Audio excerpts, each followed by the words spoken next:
Hi കൂട്ടുകാരെ, പുതിയൊരു വീഡിയോയിലേക്ക് എല്ലാവർക്കും സ്വാഗതം. അങ്ങനെ ശ്രുതിയുടെ ആദ്യ ഭർത്താവിൻ്റെ അമ്മയെയും അച്ഛനെയും കാണുന്ന ആ ഒരു സീനാണ് കേട്ടോ. സച്ചിയുടെ മുന്നിലോട്ട് അവർ വരികയാണ്. അങ്ങനെ അവരവിടെ വന്നിറങ്ങിയിരിക്കുകയാണ് ആ നാട്ടിൽ. അപ്പോൾ സച്ചിയുടെ ടാക്സിയുടെ അടുത്തോട്ടാണ് വരുന്നത്. എന്നിട്ട് അവർ ചോദിക്കുകയാണ്, ഈ ഫോട്ടോയിൽ കാണുന്ന പെൺകുട്ടിയുടെ വീട് ഏതാണെന്ന് നിങ്ങൾക്കറിയുമോ എന്ന് ചോദിക്കുകയാണ് കേട്ടോ. അത് കേൾക്കുന്ന സച്ചി പറയാണ്, കാണിച്ച് നോക്കട്ടെ എന്നും പറഞ്ഞ് ആ ഫോട്ടോ വാങ്ങുന്നുണ്ട് കേട്ടോ. എന്നിട്ട് സച്ചി ആ ഫോട്ടോ നോക്കിയെടുത്ത് തന്നെ, ഇത് നമ്മുടെ പൗഡർ എടുത്തിയാണല്ലോ, അപ്പോഴേക്കും ശരിയാണല്ലോ, ഇത് പൗഡർ എടുത്തിയാണല്ലോ എന്ന് ചുറ്റുമുള്ളവരും പറയുന്നു കേട്ടോ. ഇതേ സമയം ആ മുൻ ഭർത്താവിൻ്റെ അമ്മയും അച്ഛനും, നിങ്ങളറിയോ ഈ കുട്ടിയെ? അതെ അറിയും, ഇത് ഞങ്ങളുടെ ശ്രുതിയെടുത്തിയാണ്. അയ്യോ, ഇവളുടെ പേര് ശ്രുതി എന്നല്ല, ഇവളുടെ പേര് കല്യാണി എന്നാണ് പറയാൻ കേട്ടോ. ഇത് കേട്ടോടെ തന്നെ, എന്ത് കല്യാണിയോ? ഇവളുടെ പേര് ശ്രുതി എന്നാണ്, എൻ്റെ ഏട്ടൻ്റെ ഭാര്യയാണ് എന്ന് പറയാൻ കേട്ടോ. ഇത് കേൾക്കുന്നതിനോടുകൂടി അവർ എന്താ ഈ പറയുന്നത്? അതെ, എൻ്റെ ഏട്ടൻ്റെ ഭാര്യയാണ്, ഞങ്ങൾക്കൊന്ന് ഈ കുട്ടിയെ കാണാൻ പറ്റുമോ? അതിനെന്താ, എൻ്റെ വീട്ടിലോട്ട് പോകുന്നോളൂ, ഈ കാറിലങ്ങ് കയറിക്കോളൂ എന്നും പറഞ്ഞ് സച്ചി അവരുടെ വീട്ടിലോട്ട് കൊണ്ടുപോകാൻ കേട്ടോ. അങ്ങനെ സച്ചി ഈ കാറിൽ ഇവരെ കൊടുന്ന് ഇറക്കുമ്പോൾ, ഇവരാണെങ്കിലും കാണാനുള്ള ഗെറ്റപ്പൊക്കെയുള്ള ആളുകളാണ്. സ്വർണ്ണമൊക്കെ കഴുത്തിൽ തൂങ്ങിയിട്ടും അതുപോലെ തന്നെ നല്ല ഒരു പണമുള്ള വീട്ടിലെ ആളുകളാണെന്ന് കണ്ടാൽ തന്നെ അറിയാം കേട്ടോ.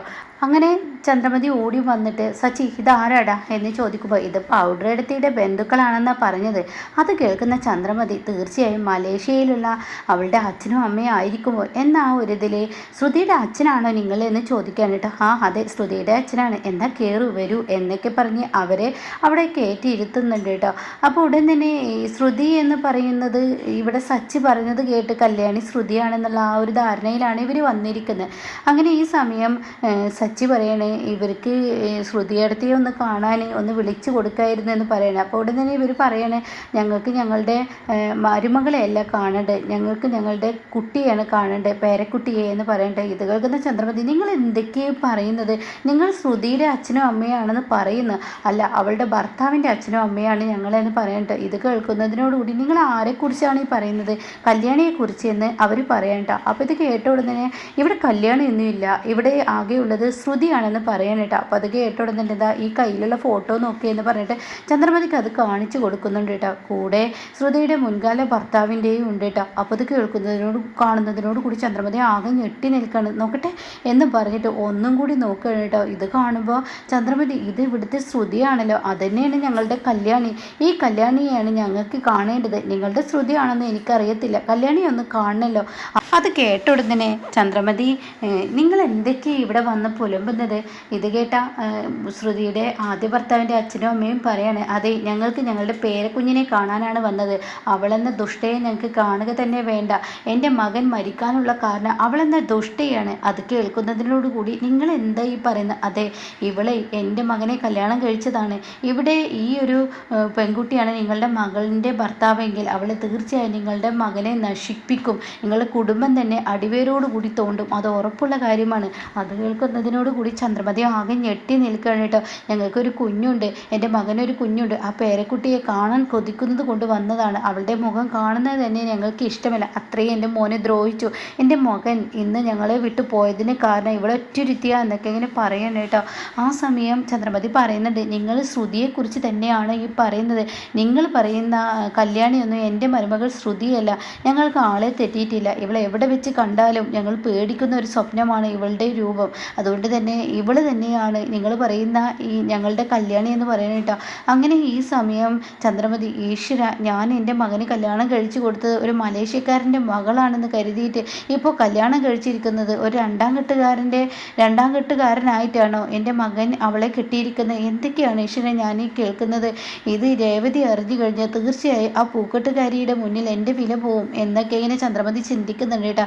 ആ സമയമാണ് രേവതി കയറി വരുന്നത് കേട്ടോ. അപ്പോൾ രേവതിയാണെങ്കിലോ ഇവരെ കണ്ടോടെ തന്നെ, സച്ചേട്ടാ ഇത് ആരായി വന്നിരിക്കുന്നത്? ഇതേ ശ്രുതിയുടെ അച്ഛനും അമ്മയും ആണോ? ശ്രുതിയുടെ അച്ഛനും അമ്മയാണോ? ശ്രുതിക്ക് അമ്മയില്ല എന്നല്ലോ പറഞ്ഞു കേട്ടിട്ടുള്ളത്. അത് കേൾക്കുന്നതിനോടുകൂടി ചന്ദ്രമതി, ഈശ്വര അവരിനി എന്തെങ്കിലും ഇവളോട് പറഞ്ഞു കൊടുക്കുമെന്ന പേടി ചന്ദ്രമതി ഇങ്ങനെ നിൽക്കുകയാണ് കേട്ടോ.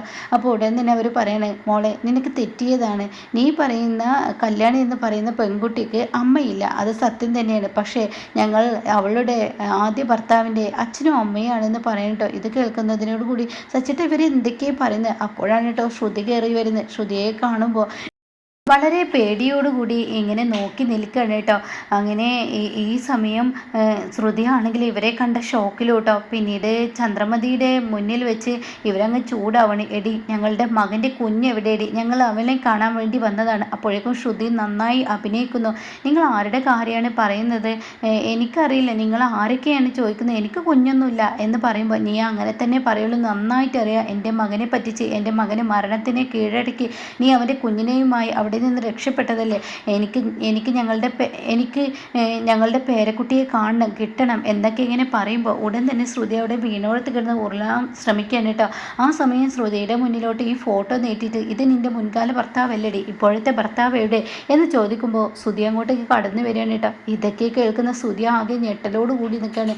ഈ സമയം രേവതി ഇങ്ങനെ കല്യാണി എന്നാണോ ഇവളുടെ പേര് പറഞ്ഞത്? അപ്പോൾ കല്യാണി എന്നൊക്കെ ഇങ്ങനെ പറഞ്ഞിട്ട് രേവതി ഓരോന്ന് ആലോചിച്ചെടുക്കുകയാണ് കേട്ടോ. ആ കുഞ്ഞിൻ്റെ കാര്യമൊക്കെ ഇങ്ങനെ ചിന്തിച്ച് പോവാണ്. ആ സമയമാണെങ്കിലോ ശ്രുതിക്ക് നന്നായി പേടിയാവുകയാണ് കേട്ടോ. അപ്പോഴേക്കും ശ്രുതിയോട് പറയാണ്, മര്യാദക്ക് പറയടി, നിൻ്റെ വീട് എവിടെയാണ്? അപ്പോഴേക്കും രേവതി പറയാണ്, കല്യാണിയുടെ വീട് എവിടെയെന്ന് ഞാൻ കാണിച്ചു തരാം. അവിടെ ഇതുപോലെ ഒരു കുഞ്ഞുണ്ട്, ഈ പറയുന്ന കല്യാണിക്ക് ഒരു കുഞ്ഞുണ്ട്. അവളാണെങ്കിൽ എവിടോട്ട് പോയി എന്നറിയാതെ കുഞ്ഞിനെ തനിയാക്കി പോയിരിക്കുകയാണ്. അതിൻ്റെ അച്ഛൻ മരിച്ചു എന്ന് തന്നെയാണ് അവിടെയും പറഞ്ഞു കേട്ടിട്ടുള്ളത്. അതുകൊണ്ട് വരൂ, ഞാൻ കാണിച്ചു തരാം എന്ന് പറയുമ്പോഴേക്കും അവിടെ തടയേണ്ട അവസ്ഥ ശ്രുതിക്ക് വരികയാണ് കേട്ടോ. ശ്രുതി പറയണത്, ദയവ് ചെയ്ത് നിങ്ങൾ എന്നെ ദ്രോഹിക്കാതിരിക്കോ, ഞാൻ നിങ്ങളുടെ മകനെ കൊന്നില്ല, നിങ്ങൾ ഓരോന്ന് പറഞ്ഞ് ഇവിടെ പരത്തല്ലേ. അത് കേൾക്കുന്ന ചന്ദ്രമതി, എടി, ഈ കേൾക്കുന്നതൊക്കെ സത്യമാണോ? അപ്പം നീ മലേഷ്യക്കാരൻ്റെ മകളല്ലേ? അല്ല, ഞാൻ മലേഷ്യക്കാരൻ്റെ മകളല്ല, ഞാൻ കല്യാണിയാണെന്ന് പറയാൻ കേട്ടോ. ഇത് കേൾക്കുന്ന ചന്ദ്രമതി, ഈശ്വര, ഇത്ര ദരിദ്രവാസി കുടുംബത്തിൽ നിന്നാണോ തൻ്റെ മകനെ കല്യാണം കഴിച്ചത് എന്ന ഭാവത്തിൽ നിൽക്കുകയാണ്. ഇനി ഈ രേവതിക്ക് മുന്നിൽ ഞാൻ എങ്ങനെ നിൽക്കും എന്നുള്ള അതോടുകൂടി രേവതിയുടെ മുഖത്തോട്ട് നോക്കുകയാണ് കേട്ടോ. ഈ സമയം ചന്ദ്രമതി ദേഷ്യത്തോടു കൂടി കരണത്തോട്ട് ഒരൊറ്റ അടിയാണ് ശ്രുതിയെ അടിക്കണം. എന്തിനാടി നീ എൻ്റെ മകനെ പറ്റിച്ചത്? ഞാനൊരിക്കലും നിങ്ങളുടെ മകനെ പറ്റിച്ചിട്ടില്ല. നിങ്ങളുടെ മകനും നിങ്ങളും എന്നെ ആത്മാർത്ഥമായി സ്നേഹിച്ചപ്പോൾ ഞാൻ വിവാഹം കഴിക്കാൻ സമ്മതിച്ചു. നിങ്ങളുടെ മകനെ എനിക്ക് ആത്മാർത്ഥമായി സ്നേഹം തന്നെയുണ്ട്, അതില്ലെന്ന് ഞാൻ പറയുന്നില്ല.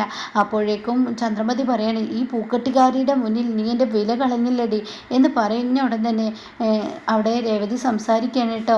ഒരിക്കലും നിങ്ങളുടെ വില ഞാൻ കളഞ്ഞിട്ടില്ല. നിങ്ങൾ ഈ പണത്തിൻ്റെ പിറകെ പോകുമ്പോൾ ഇങ്ങനെയുള്ള ഓരോ കുഴികളിൽ ചെന്ന് ചാടും. എന്നാൽ പൂക്കെട്ടുകാരിയാണെങ്കിൽ ഞങ്ങൾക്കൊരു നിലപാടേ ഉള്ളൂ, ആരെയും തട്ടിച്ചും വെട്ടിച്ചും ജീവിതം ഉണ്ടാക്കിയെടുക്കുന്ന സ്വഭാവമൊന്നും ഞങ്ങൾക്കില്ല എന്നും പറഞ്ഞ് രേവതി കളിയാക്കുമ്പോൾ ചന്ദ്രമതിക്ക് അതിന് ഉത്തരമില്ല കേട്ടോ.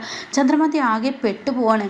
ആ സമയം ശ്രുതിയുടെ അടുത്തോട്ട് ഇങ്ങനെ ശ്രുതി നോക്കുന്നുണ്ട് കേട്ടോ. ഇതേ സമയം, നീ എന്തിനാടി എൻ്റെ കൊച്ചിനെ നോക്കുന്നത്? അവനെ നീ നോക്കണ്ട, ഇനി നീ ഇവിടെ നിൽക്കാൻ പാടില്ല, ഈ സമയം തന്നെ നീ ഇവിടെ നിന്നും പുറത്തിറങ്ങണം എന്ന് പറയുമ്പോൾ ഉടൻ തന്നെ ശ്രുതി പറയാണ്, ശ്രുതി, ഞാൻ നിന്നെ ആത്മാർത്ഥമായാണ് സ്നേഹിച്ചത്, നിന്നെ ഞാൻ ആത്മാർത്ഥമായി തന്നെയാണ് നിൻ്റെ മുന്നിലോട്ട് ഞാൻ കഴുത്ത് നീട്ടിത്തന്നത്.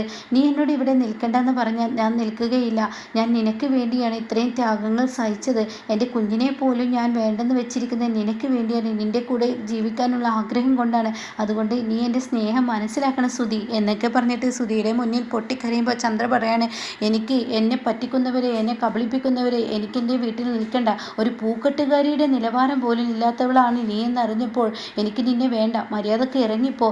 എൻ്റെ മകന് രണ്ടാം കെട്ടുകാരിയാണെന്നുള്ള സത്യം അറിഞ്ഞപ്പോൾ എൻ്റെ മകന് ഇനി വേറൊരു വിവാഹ ബന്ധം ഉണ്ടാക്കി കൊടുക്കണം. നീ ഒന്ന് ഇറങ്ങിപ്പോകുന്നുണ്ടോ എന്ന് പറഞ്ഞ് ശ്രുതിയെ വഴക്ക് പറയുമ്പോൾ ശ്രുതിയുടെ കാല് പിടിക്കുന്നു കേട്ടോ.